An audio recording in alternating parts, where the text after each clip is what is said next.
So first up we have Ms. Brosnan, survivor researcher, member of SURE, which stands for Service User Research Enterprise, and Eureka, exploring user research, impact, knowledge, historical approaches.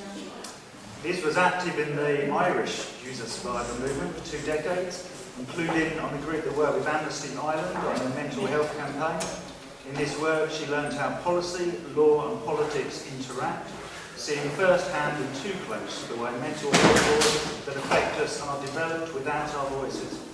In 2013, Liz completed a PhD by researching mental health service user involvement in Ireland. She worked at the Centre for Disability Law and Policy, NUI Galway from 2015, where the UNCRPD is the guiding point of law. She joined SURE at King's College London in March 2017 to work on Diana Rhodey's Welcome Project, Eureka, looking at the history, status and impact of user survivor-led research and knowledge production worldwide. She speaks in a personal capacity tonight from her experiences around the review of the Irish Mental Health Act and that of friends and colleagues in our survivor group who are active in trying to influence legislation for the better. So please welcome Liz. Thank you very much, and special thanks to Matt for the invitation to be here and to be on a platform with, or to be at an event with the wonderful F.E.E.L group, because the history of this group is really inspiring. And I'm going to talk I'm going to talk about what we were doing as part of the a group of activists in Ireland around the Mental Health Act in Ireland and the review of the Mental Health Act.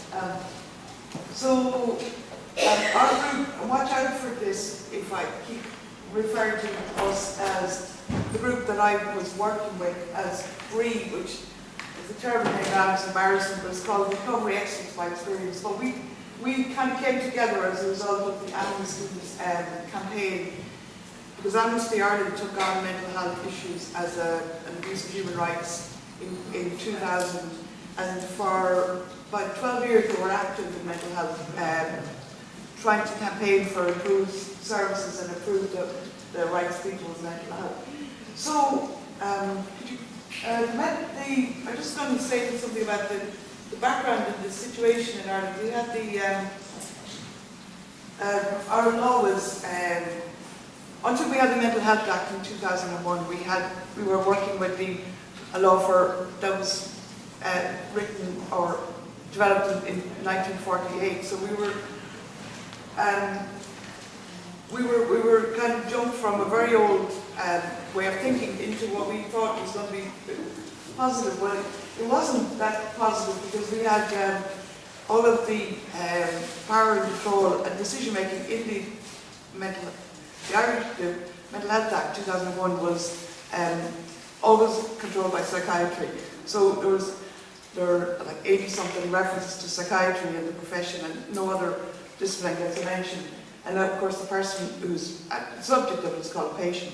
So the first part of the Act was about setting up the Mental Health Commission, and the second part, which is part 2, came into force in 2006. So 5 years afterwards, we had part 2, which is the part around the tribunals and mental health. So the only positive thing about the Irish Mental Health Act 2001 and 6 is that tribunals are automatic. You don't have to ask for them if you're detained. You're automatically reviewed. That's the biggest difference in Ireland. So there are really important people behind the scenes making the decisions, and we learned a lot about some of the people who are really influential in making the whole shape of the review. So we had obviously psychiatrists, and those of them who are interested in mental health and human rights were always looking to the European Convention on Human Rights. So that was developed again in the 1950s, so it's not necessarily, or many of us would argue, it's not very much a basis for the human rights that we expect, especially under the UN Convention on the Rights of Persons with Disabilities. I've mentioned the role that psychiatrists totally control all the decision making. They are the clinical director. You can have nobody else can be a clinical director. So, and also Ireland was one of the first countries to sign the convention, the UN Convention on the Rights of Persons with Disability, but it was one of the last to actually ratify it. Ireland didn't ratify the convention until 2018. And then what was also going on at the same time as the review of the Act was happening, the Act was supposed to be reviewed 5 years after it was enacted.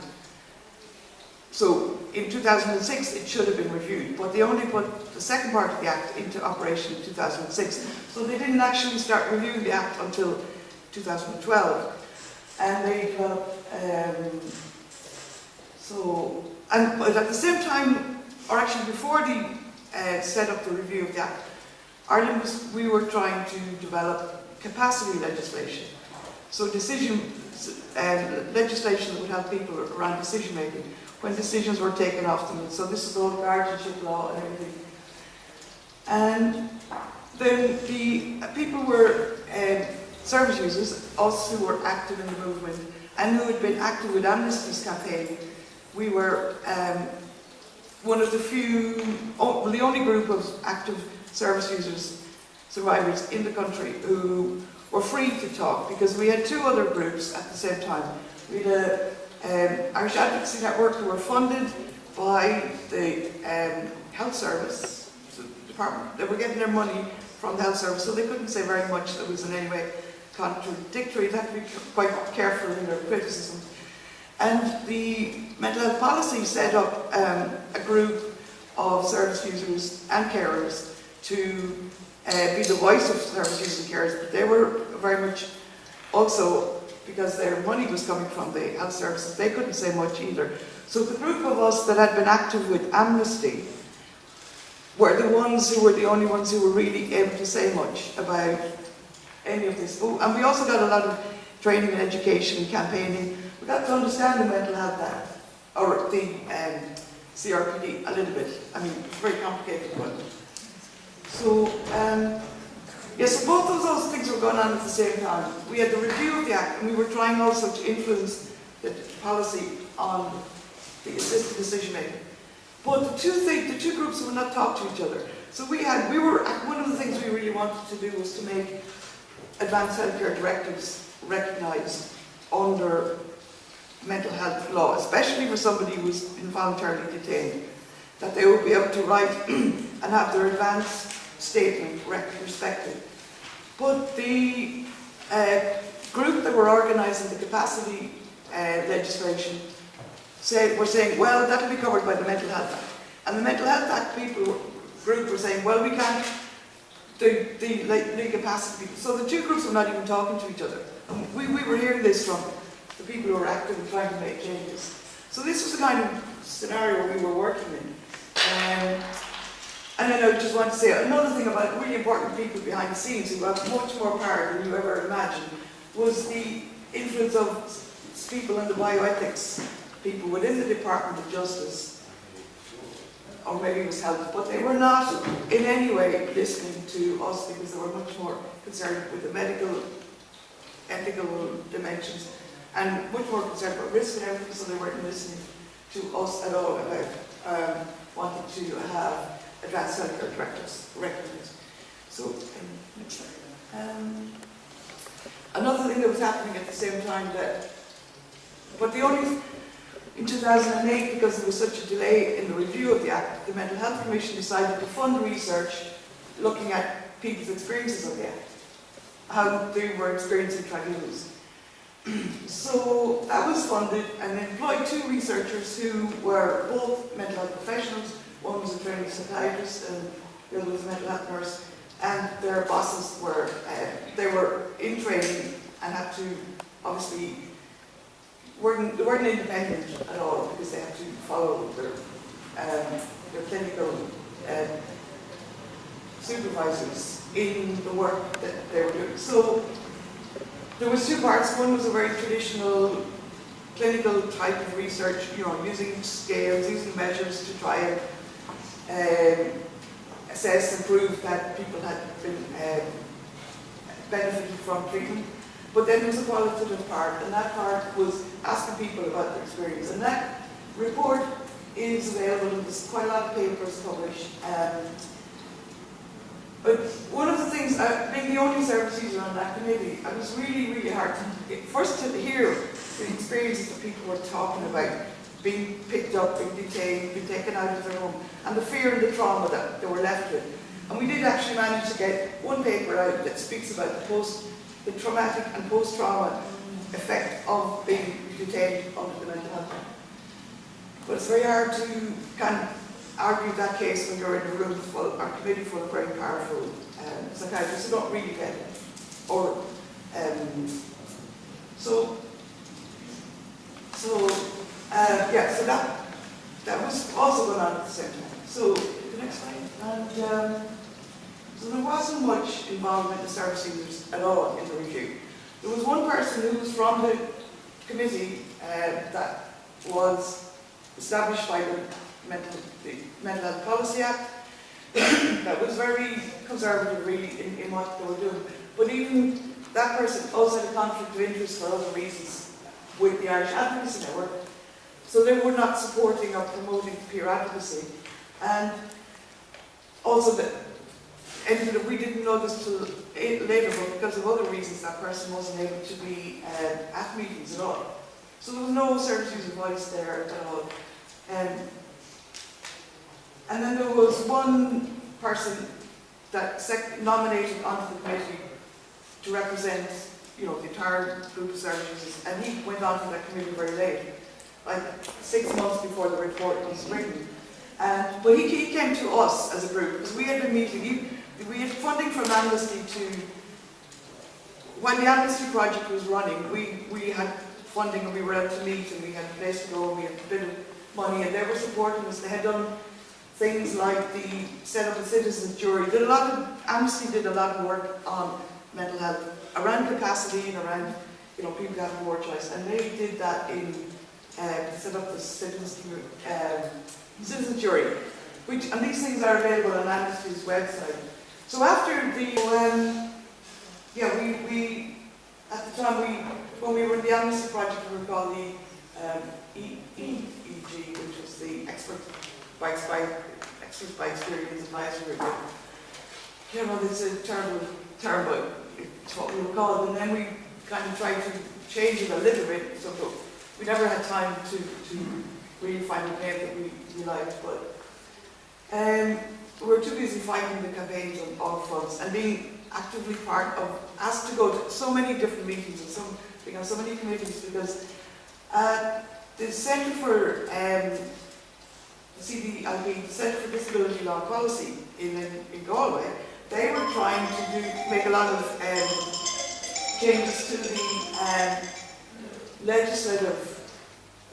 So that's the Centre for Laws and Policy. So they were trying to make a lot of changes in the law by using civil society coalitions, which is a term that you hear a lot in the convention, the UN Convention on the Rights of Persons with Disabilities, to include civil society coalitions. So we were the only civil society coalition that was representing service users, because, and we were a group of people who were just trying really hard to work in a sort of democratic way and trying not to be,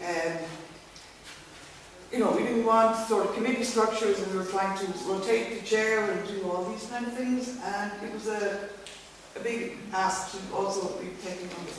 But before I went to run out of time, I just want to read with you a part of some of the work we put out into the mainstream, because we were trying to lobby politicians, we were trying to lobby civil servants, we were trying to, including civil servants who were dismissing altogether the importance of the CRPD. They would say, that doesn't matter, well, not everyone was saying that, but the most important people who were writing the legislation were saying, well, what you get from the convention is not necessarily going to make any difference. They were saying, well, we don't have to take that into account. So I want to read this it was written by one of our group who was really, really strong in keeping us focused. And it was because of her we really wanted to keep going. So I'm going to, so this is written by Rosie. And Rosie, this is her public statement, went to her politicians and was used as part of our campaign.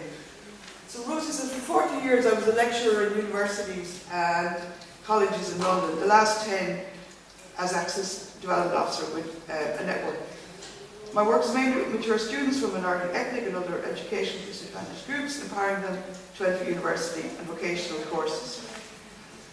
So she retired back to Ireland in 2000, age 61. 2000 to 2001, she was a postgraduate student at MUI in Dublin and got an MA in Women's Studies.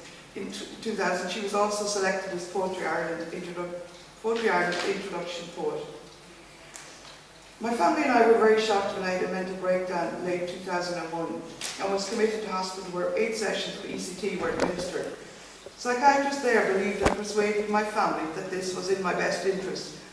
In the short term, it alleviated my depressive symptoms, but affected my memory, which still cannot recall many events around that time. My hospital treatment was followed by years of antidepressive and antipsychotic medication at the psychiatric clinic.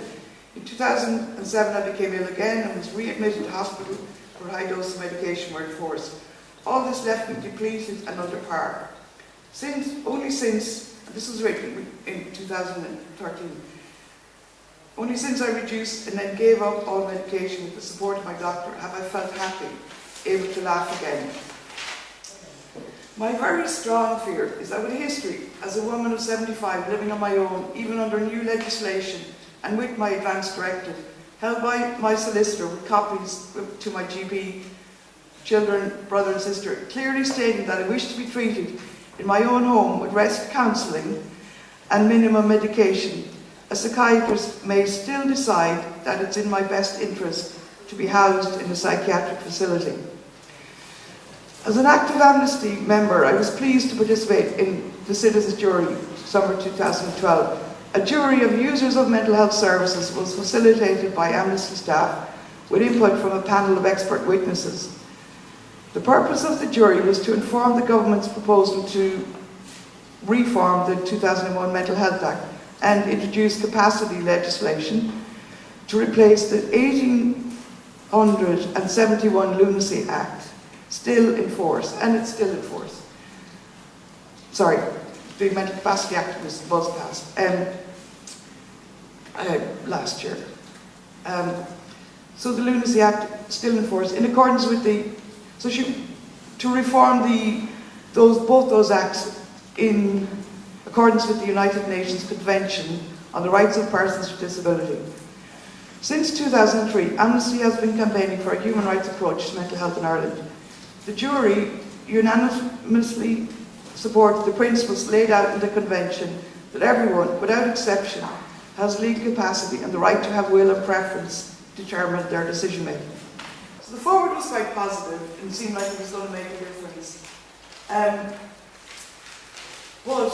So the forward mentions the Convention, which is good, mention it.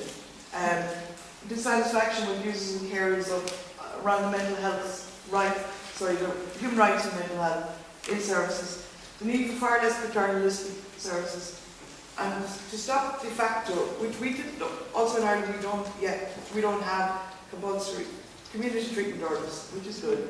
But what had been happening was that the Act was being used in complicated ways to give people 14 days absence with leave, but they were still under the Mental Health Act. So they could go on forever until you were brought back the night before for a tribunal, and then you'd have to go out, the person would go out again. So the review says that has to stop, because it is a treatment order under another name, and the maximum, if they are doing it, is that give somebody 14 days leave in the community. But there are definitely problems, because we were arguing for a place of refuge, that if somebody's in crisis, that there's somewhere for them to go, and that they also would have the option not to take meds if they didn't want to. So that was included in the Act, but it kind of maybe backfired on us, because they do say people can have the right to refuse treatment if they're voluntary, but if they don't accept treatment, they can be discharged. So you only have treatment if you take the drugs that they want. You only have a place to go if you need somewhere to get out of a difficult home situation or something, and the Mental Health Act, or going into a treatment centre, a psych unit is a place you would choose to go. If you don't take their meds, they can discharge you under the review. We also were very concerned about this creep in the definition of what the mental disorder is, that people would have, the definition included people being treated, so not just as a mental health, it became health. So that we were quite worried, like what on earth if you say you can treat people against their will in order to improve their health, well, that's really, it's not just mental health, it's health. So, of course, psychiatrists remain the only decision maker because it's in their contract, and we need to change across the whole service. So, and obviously there's no recognition for the advanced psychiatry practice. So, my last slide is, I'm not going to talk about vulnerable patients.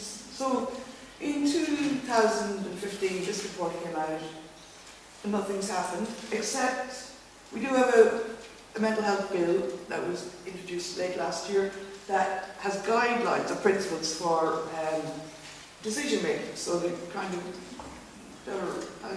can't quite get my head around whether they're good or not yet, but the guidelines are there to help clinicians who are making decisions on behalf of people. So it isn't necessarily protecting, people's right to be their own decision makers. So, and we were told, well, there will be another review in 5 years' time. So this was in 2015. Yeah, so the review that was very delayed and came out in 2015. We had 135 recommendations, and the Act has not yet, none of those recommendations have been implemented, except the mental health bill that makes the decision-making part of clinicians, gives guidelines to clinicians who are making decisions on behalf of people. So it's published, but it's not yet legal.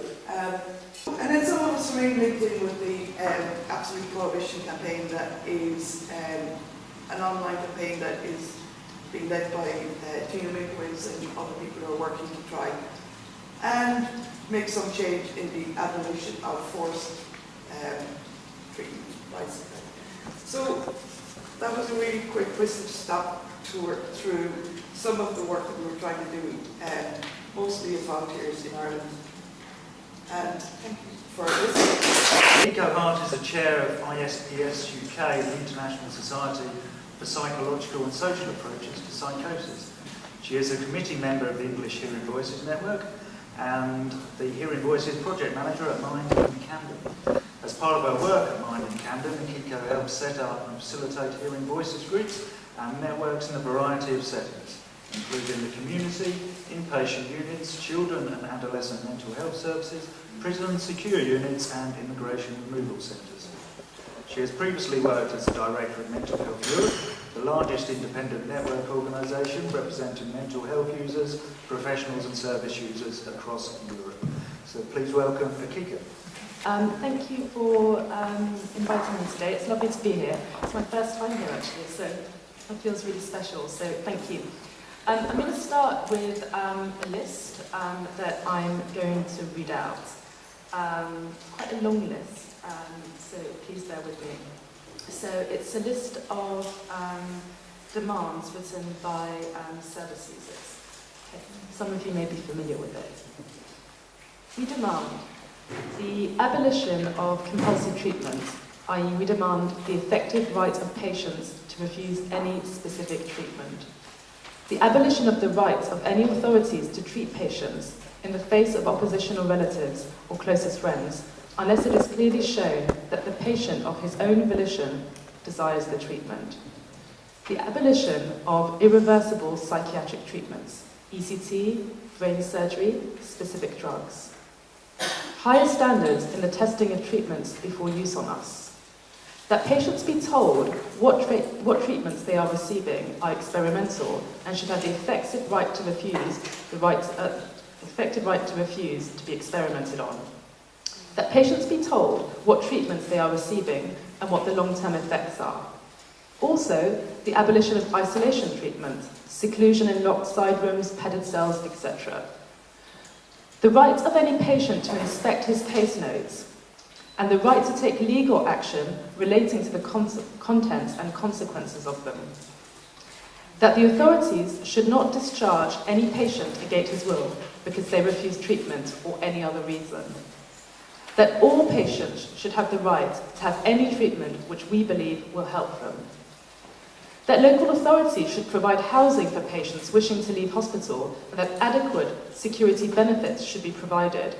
We will support any mental patients or ex-patients in their struggle to get these facilities, and any person who is at risk of becoming a mental patient because of inadequate accommodation, financial support, social pressures, etc.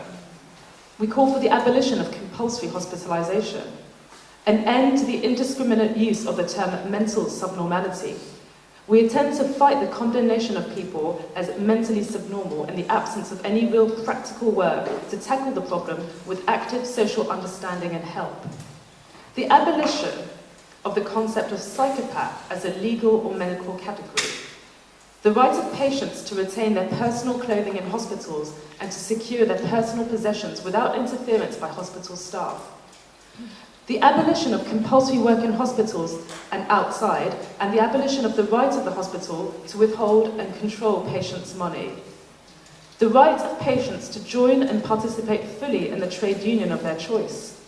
That trade union rates are paid to patients for any work done where such rates do not exist.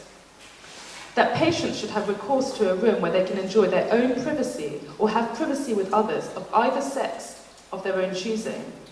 The abolition of censorship by hospital authorities of patients' communications with society outside the hospital, and in particular, the abolition of telephone and letter censorship. We demand the abolition of any power to restrict patients' visiting rights by the hospital authorities. The right of mental patients' union representatives to inspect all areas of hospitals or equivalent institutions. We deny there is any such thing as incurable mental illness and demand the right to investigate the circumstances of any mental hospital patient who believes he or she is being treated as incurable. And finally, we demand that every mental patient or ex-patient should have the right to a free second opinion by a psychiatrist of the patient's or mental patient union representative's choice if he or she disagrees with the diagnosis, and that every patient or ex-patient should have the right to an effective appeal machinery. Now, this list of demands was written by the Mental Patients Union in April 1973. That's 46 years ago. It is unacceptable, it is outrageous that the bulk of these demands not changed. So just to give a little background into me and myself. So my name is Akiko. I'm here today wearing my Hearing Voices Network England hat. I'll be talking a little bit about the Alternative Review, which we published, but also to say that I'm not a service user and I haven't been sectioned, and I think that kind of makes a huge difference in perspectives. Close family members have been detained, and growing up, I kind of lived with some of the kind of traumatic kind of repercussions of that, but I myself haven't been.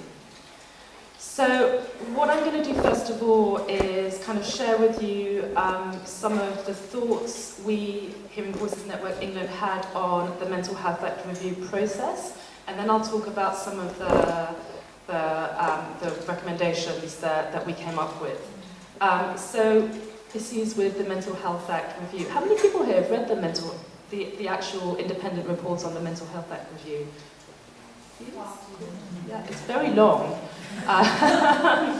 It's very long, it's very dry. So I'm only going to pick up 4 kind of issues, but there are many, yeah?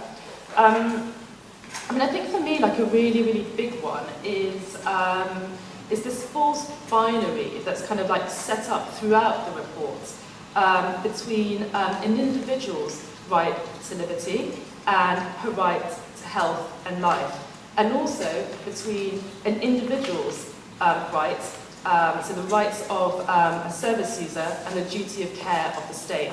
And once you set things up in this kind of binary, it's very, very hard to see how an individual's rights will actually win any kind of like perceived battle against the state. What would it look like if we centred the voices, the needs, and the rights of people who use services, instead of seeing them as one set of stakeholders amongst many? Another issue with the Mental Health Act review is nowhere does it acknowledge that key concepts like mental disorder, risk, capacity, insight are in fact contested in mental health. Yeah? So this feels like a slight oversight within the Mental Health Act review. Thirdly, I think the lens through which the Mental Health Act is viewed is fundamentally narrow and paralysing.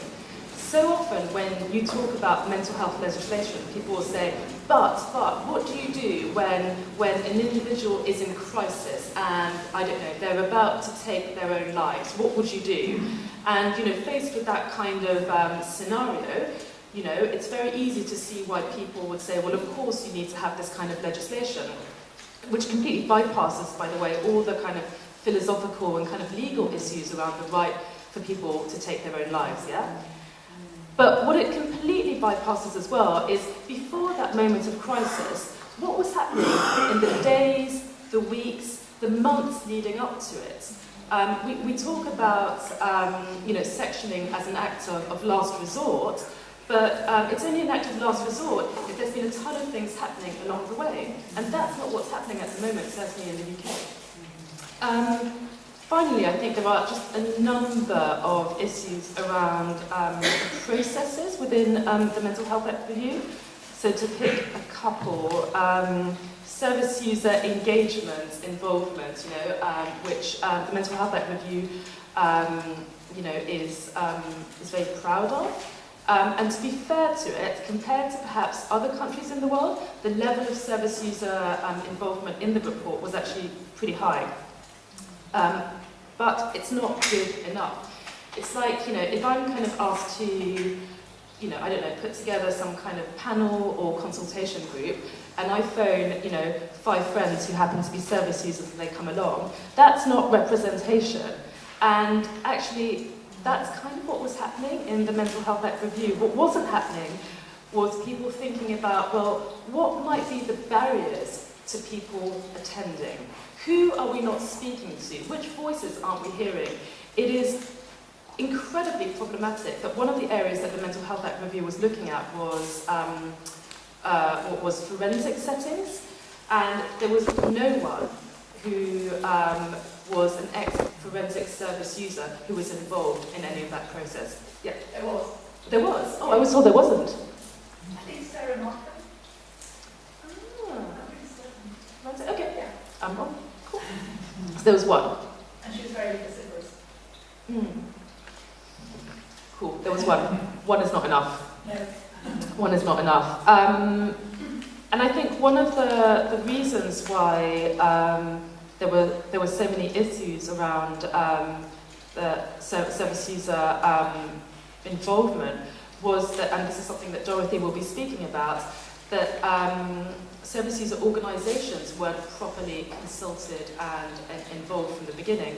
So there was some really fundamental kind of like really easy kind of like silly mistakes that they made. So they held these service user engagement events, really badly publicised, that started really early in the morning. I think at 9:30, is that right? 9:30? Yeah. And without thinking, well, actually, that's rush hour, it's really busy, tickets are more expensive, you have to pay upfront before you get reimbursed. And also, if you're on some kinds of medication, an early start like that is going to be massively off-putting and actually like not possible, make it kind of impossible for you. And that's the kind of thing where if they'd actually properly talked to Ensign, that wouldn't have happened. So there were kind of like really huge kind of flaws. And obviously, like a big one was that it was led by Simon Wesley, Because fundamentally, you know, the Mental Health Act, mental health legislation, it's about power, isn't it? You know, we're talking about psychiatry acting on behalf of the state to deprive an individual of their liberty and bodily autonomy. And to have, at the head of this review, the person who, at least in titular form, was the most powerful psychiatrist in the UK up to a year or two ago, because he was the president of the Royal College of Psychiatrists. I mean, that's just kind of, it's bad optics, isn't it? And how are people going to have confidence in the independence of a review if they haven't even thought about that? So I think there was some kind of there were many issues. So what we did at Hearing Voices Network England is that we held an event where we consulted with our membership and kind of asked them, well, what do you think about all these various issues? And we kind of came up with kind of 6 areas, which I'll talk you through briefly. So the first one was, you know, we advocate essentially for a rights-based approach. So Dorothy will be talking about this in a little bit more depth, because I think I've just seen her. She'll be talking about the UNCRPD. But perhaps the key difference between our position as HVN England and the position of Ensign is that rather than call for an end to detention entirely, what we heard back from our membership was actually a lot more mixed. So we are calling for an end to longer term detention, in the case of forced medication, for treatment, but enough of our membership saw the need for short-term detention up to 72 hours if it's a last resort and if meaningful alternatives are put in place. So I really understand that this is a very controversial position in terms of the CRPD, and I really welcome your thoughts on it. And I'm not quite sure where I stand on it either. So the second conclusion was that we call for abuse to be recognised as institutional. And this is actually something that is kind of that is there in the Independent Mental Health Act review. They did a big survey, 2,000 people before their interim report, and 2/3 of people, of service users who responded, said they did not feel they'd been treated with dignity or respect. And there were multiple accounts that are quoted in this interim report of people who, experienced abuse or assault within acute wards. It is not a case of a few bad apples. The abuse that exists on our lot towards in the UK, it is endemic, it is institutional, it is covered up. And you can see this in the complaints policies that we have, the complaints procedures. I mean, I last year had a really traumatic experience, in a physical health setting, and I didn't complain. And I didn't complain because I thought I wouldn't be believed, and because I thought I just want to put it behind me at this point. Like kind of reliving it and not being believed is just going to be too much. I'd rather just move on. And that's what we have at the moment. So, our third point was around racism being recognised as institutional. So, a number of BME organisations lobbied for this point to be made in the actual report. It wasn't. It's in the annex. It's not in the body of the report. Racism, is enacted in invisible and visible ways across the mental health system. You can see it in the overrepresentation of racialized minorities who are detained, who are under a CTO. But you can also see it within the staff. So yes, there are more BME nurses than there used to be, but only below a certain pay band. Actually, there's some incredibly shocking statistics about how complaints against black nurses are more likely to be upheld than against white nurses. So it's kind of, it's endemic. We also call for mental health legislation to properly look at the work that's being done by scholars and activists like Suman Fernando and Conning King around schizophrenia being a racist diagnosis. The The fourth point was around advanced decisions, which ironically enough, Simon Wesley and his team touted as one of the big kind of achievements of the Mental Health Act Review, because one of the things that came out of it was that advanced decisions about ECT would be binding. But they are only clinically binding, yeah, not legally so. So we call for advanced decisions made when capacitors around ECT and around medication to be entirely binding. The fifth one, there's only six, okay, I'm nearly done. The fifth one is around CTOs, which is really, really short, which is that there is no evidence whatsoever that CTOs reduce detention, and we call for them to be abolished. And the final one, and perhaps in some ways the most important one for me in many ways, is around alternatives to admission. So Helen Spangler has written really eloquently around how the issue now is perhaps not so much one of psychiatric abuse, but perhaps one instead of psychiatric neglect. And people like Ben Glass? No, oh, you're there. You're there. And I agree with you. You talk about how psychiatric abuse and psychiatric neglect are perhaps two sides of the same coin. But I think one of the dangers of advocating for an end to detention is that if there's nothing else in place, we risk neglect. So for me, you have to have meaningful alternatives in place at the same time as calling for an end to detention. And what was I going to say?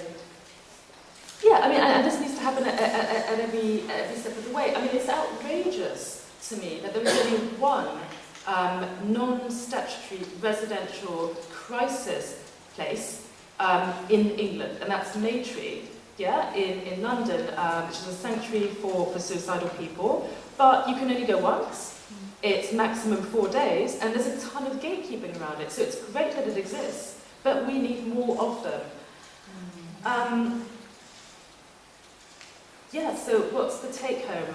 The take-home for us was that the Mental Health Act is not fit for purpose. We need a bold and ambitious rights-based approach, that we need to reform mental health legislation, but at the same time, we need meaningful alternatives that people actually want to use. And I don't understand why that is such a difficult concept for people to grasp, that people actually want to use. Thank you. I've kind of gone into a rant mode there, but thanks.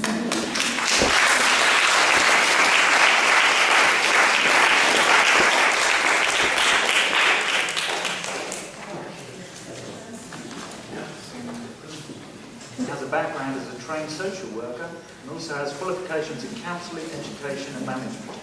Originally, she held social care posts at varied levels in organisations which provide services for people with a mental health diagnosis, people with learning difficulties, older people and people with physical disabilities and or visual impairments.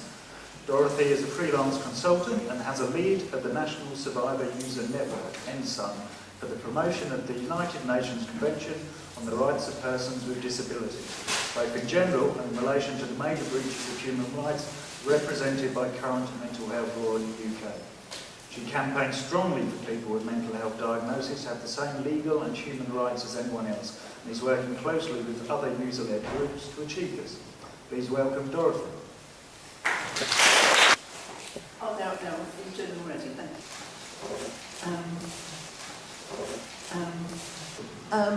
What I'm going to do is to compare the Mental Health Act Review and the United Nations Convention on the Rights of People with Disabilities. I'm sure that most people here are a bit familiar with the review, but just a few reminders about it in case it's helpful. It was set up the autumn of 2017, and it actually only ran until December last year, which again makes you a bit wonder, well, how much was it thought would really be achieved in that time? As Akiko's just been saying, it was chaired by Professor Sir Simon Wesley. Its aim was looking at the Mental Health Act 1983, and there was meant to be a particular focus on rising detentions, especially for people from BB communities. And what sounded at first like a promising statement that the Act is out of step with a modern system. To run through now what the United Nations Convention on the Rights of Persons with Disabilities means, or for short, UNCRPD. The really positive thing about this rights convention was it was drawn up jointly by people with disabilities, and that included people very active members of user movements. And it does actually contain, a lot of very fundamental things that many of us have campaigned for so long. The government has signed it, the Labour government did, and there are problems though that in law what they are looking at is the European Convention on Human Rights, which actually, in my view at least, I think a lot of people's is less fundamental. But because the UNCRPD is so very rights-based, and because the government did actually sign up to it, I thought it would be useful just to look at how far the review matches or doesn't match the CRPD.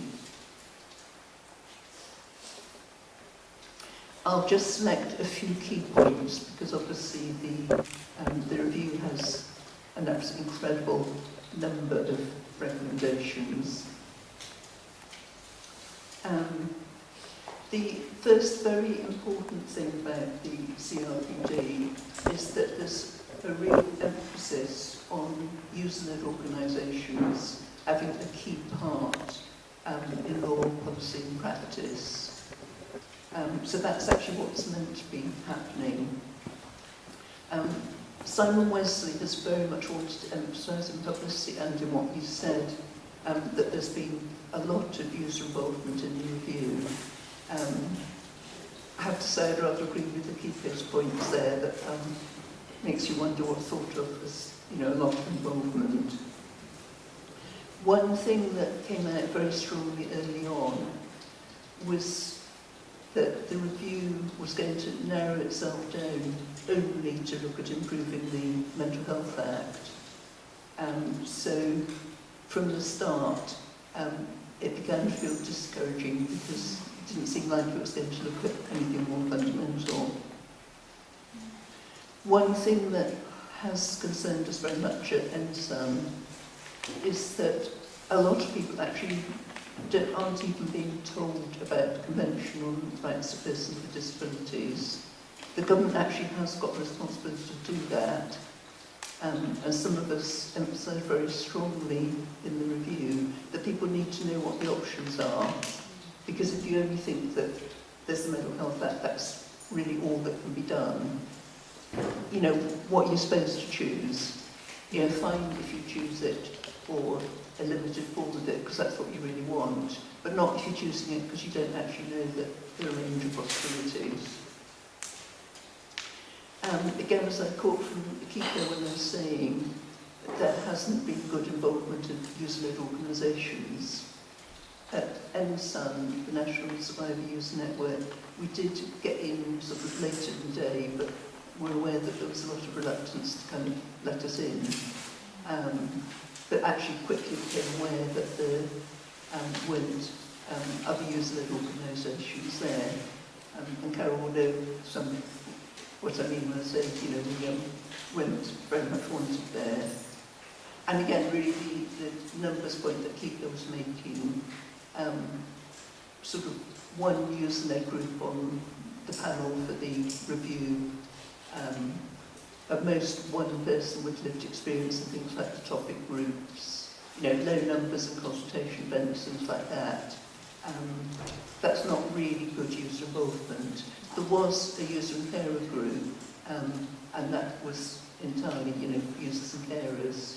But in most other groups, it was a very different picture. Again, one of the vice chairs is someone with lived experience. and comes from a BME community. And I'm sure he did his best. I think there was a problem for us that he perhaps had his own views more sort of medically and mental health act orientated, and perhaps had a difficulty taking on board that, you know, it'd be good if he could have represented everyone's views.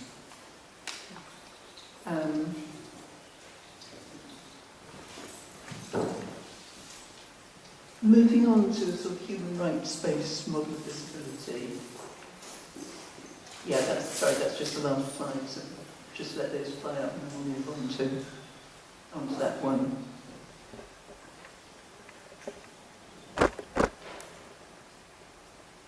Yeah, that's the one there, sorry, I don't know what you said about that. It's a human rights model is very much promoted in the CRPD, so that's one where things start from, you know, what your rights actually are, whereas the Mental Health Act starts very much from a medical model, where I guess it's quite difficult for it not to be a bit, you know, kind of expert-led, with psychiatrists being put in the sort of expert position. So again, sort of a bit of a lack of a fit here. Most mental health services run from, you know, sort of diagnoses, psychiatric drugs, you know, that's a sort of starting point. And again, we appealed very strongly, you know, sort of emphasise that it's fine if people are finding a clinical model helpful, but a lot of us aren't, and, you know, we really would like the review to be taking account of the human rights model. Another thing, again, I think it ties up with what Akiko is saying. If there is going to be, you know, an end to detentions, or very little of it, then you need alternatives. So at panel meetings, for example, you know, I was saying very strongly that, you know, it's going to be really important to look at that. You know, you can't just end the system with nothing in place. So, you know, we emphasise the whole variety of resources that could be put in place, but the ones run by people with lived experience, you know, where they're just sort of ordinary settings where, you know, you can go and be a human being when you're in crisis. Ones which, you know, people from varied cultures find culturally appropriate, and unfortunately didn't get anywhere. If you look at the review report, it does recommend extra community mental health services, but when, for example, I asked Simon Wesley whether that would include a recommendation, you know, the whole variety of resources that we were trying to, you know, campaign for, he said, well, that wasn't part of the review brief to make that recommendation. And I couldn't quite see the logic of it. If you could make a recommendation about more community services, I couldn't quite see why we couldn't give any details about what those might be. Moving on to the next slide. One of the big points about the CRPD is it does look at people being supported to make decisions and trying to move away from this model of where you're automatically not capable, so decisions need to be made for you.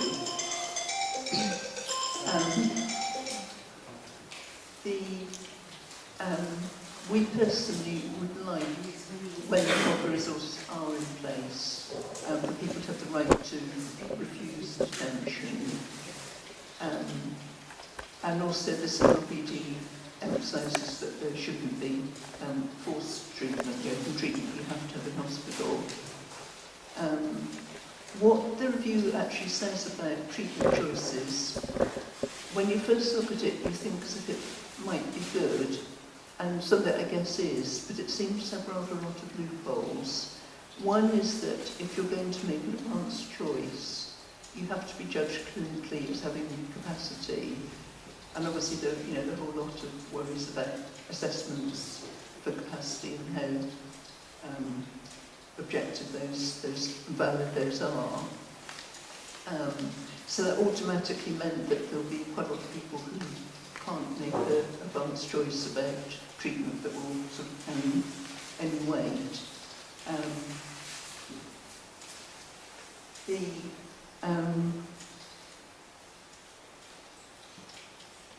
Another thing is that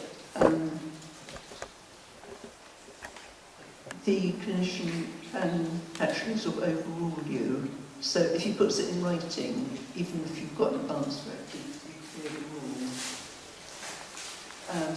So it seems like there are things which could be a bit worrying in terms of times when that wouldn't stand up.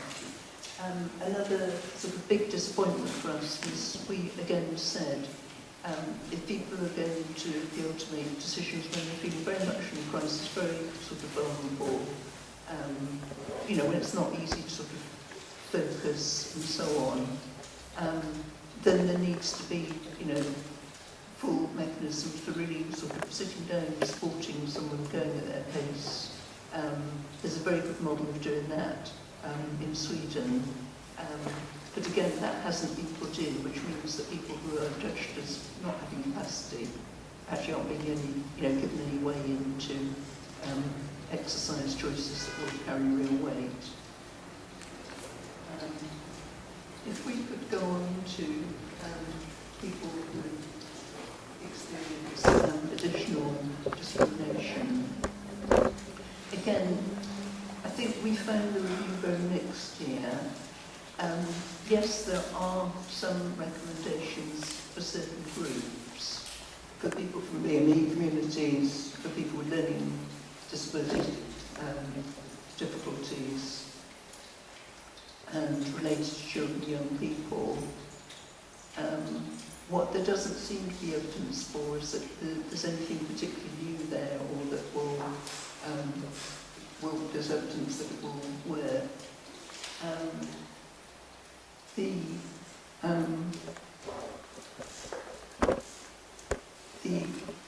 So we could just quickly go to the shortfalls one.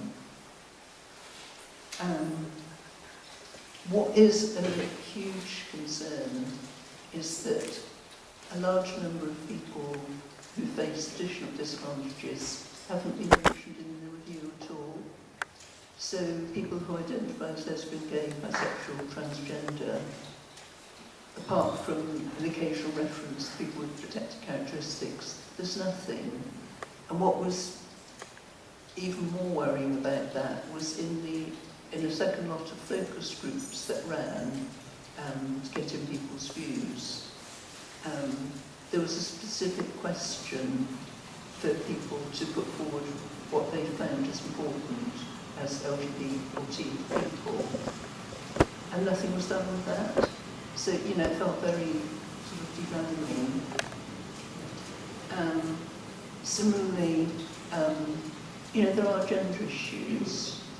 I speak as a woman because, I obviously speak most easily from that. A lot of us have gone through very traumatic, very abusive situations. But there's nothing in the report that addresses that. About the only thing in the report related to gender is further emphasis on single-sex facilities. Similarly, nothing about older age. Simon Wesley did very much emphasise that in actual fact the highest number of people currently being detained actually are older people, but there's nothing in the review. And so it goes on. So it did feel like, isn't that discrimination? If you deal with issues, even if not very well for some groups, and leave out others. So if we go on to the sort of last slide, one is, sort of thank you for listening to me. Be really interested in hearing, what thoughts and ideas people have got. If you should want a paper copy of the presentation or want it sent through electronically, let me know and I can make sure you get that. What is your opinion of engaging with the Gay Liberation Front, to use an old-fashioned term, and of the what's now includes the transgender agenda and other aspects of neurodiversity. In the sense of having a challenge in the courts, you do have to be aware that in Scotland it's a different legal system. They are allowed to argue in Scottish cases in the Supreme Court in London, but in most other instances they're not allowed if they're trained in England. All three members of the panel. In light, the Scottish Parliament announced this week a review of the Scottish Mental Health Act. What advice would you give to organisations, survivor groups in Scotland like Psychiatry, Right Scotland, who have already been excluded from the consultation process on the grounds that they're not a recognised group because they're a grassroots service user group without any statutory funding or statutory status?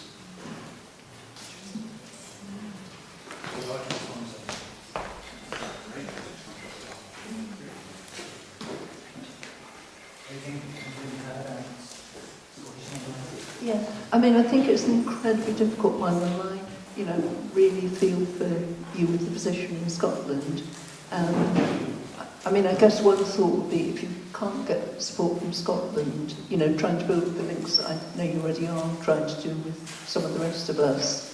I have to say I did look at the press announcement about a review of the Mental Health Act in Scotland, and it looked like it was rather confused in its intentions.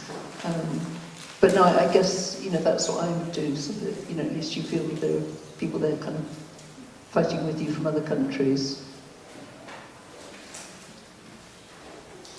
It just occurred to me, I wonder if, I'm thinking of the convention and article, I can't remember which article, but it does say that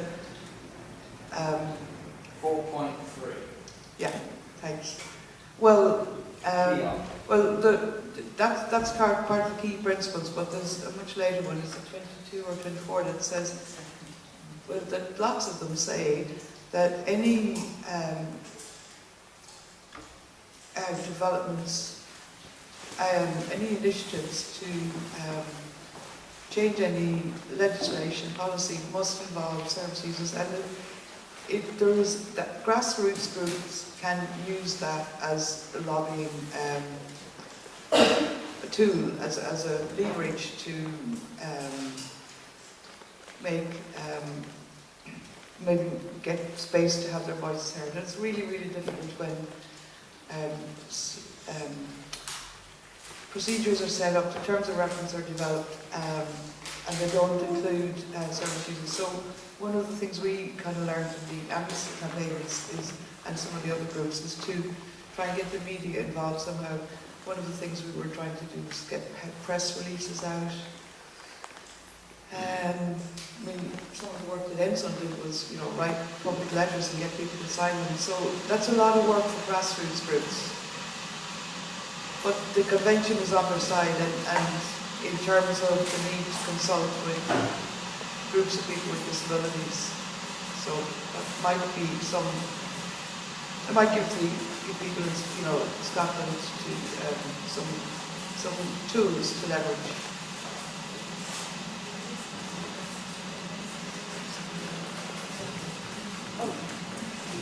Sorry, let's see. Hi. Yeah, no. I think it's a difficult one because you're damned if you do and you're damned if you don't. And in a way, if you are involved in a review, the danger is that your voice is co-opted anyway.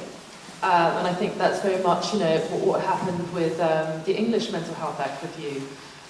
So you kind of want to participate in order to influence it, but actually on balance, given all the kind of given effectively the power of the people kind of running it and their agenda, realistically it is hard to influence it in a meaningful way. And I don't want to sound like we shouldn't therefore try, but sometimes being on the outside gives your position at least some kind of clarity.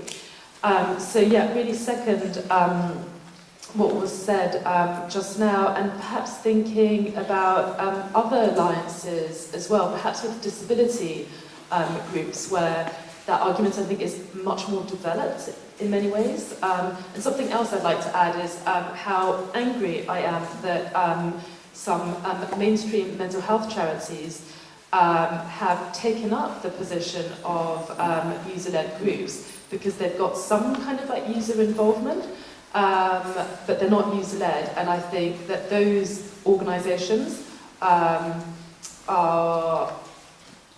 consulted, and that the service user kind of like voice is being ticked off through consultation with those organisations. So I think maybe kind of being explicit about that, might be another way, but it's super hard. In Scottish cases in the Supreme Court in London, but in most other instances they're not allowed if they're trained in England. And the other aspect that's different from in Scottish law than English law, about 1967, male homosexuality was decriminalised in England. I think the equivalent act came in 1983 in Scotland. So I think we're stronger when we work together, and I think thinking and working intersectionally is, for me, really important. I think there are many kind of commonalities in those struggles, and I think there are differences as well. So just to kind of give a really brief example, I've been recently working with Action for Trans Health to make my work more trans-friendly, and I think that one of my starting positions was that gender dysphoria is considered a disorder, within a mental health context, and that seemed kind of really impressive to me. But actually, it's far more complicated than that, because from obviously there are many trans voices on this, but one perspective is that if we take that away, then trans folk might lose the right to healthcare. And it's not as simple. So therefore, like, some of these struggles will be similar and some will be different. So yes, it might work, but we need to respect those differences as well, I think. I personally, if I couldn't get in with any of the sort of groups that I was trying to get into, and one, to be honest, it would make me think, well, is there actually a lot of point being in that group if they're so resistant they don't even want me there? But if, having tried a few things that wasn't working, then yes, I would try and get an influence in other ways, begin to join, get attention, through things like the media, until the channels kind of got open that way. Because one thing a lot of groups in power respond to is when you've caught the media and, you're in the press, you're on the radio, you're on television, and it becomes more difficult for them then not actually to make a response. I think it's quite important that, as Ben was saying, it's not just the seeing, it's just like, if you're not there, I mean, even if someone says it's like preaching to the converted, well, it is still important to have this space where people can sort of relate and say, well, if I'm talking about torture, because psychiatry is dirty, it's not that I'm being an extreme, it's not that I'm exaggerating things, it's that it's happening. And people don't understand if they don't experience on this case. So just coming together and say, we're talking about it, we understand what we're talking about, it's really important. So just about creating space is still important. Time is running out. Thank you very much to the speakers. F.E.E.L meets every third Monday of the month, and that's been ongoing for nearly 12 years. We are in our 12th year, exactly. And we have this conversation all the time. Do you want to build a bigger force? Well, you need action. It's not just about talking about possibilities. You need actions. You need energy. You need lots of work. Things don't happen. Like already just raising the voice a little bit. People hear that, and it's still important. So, that's fine.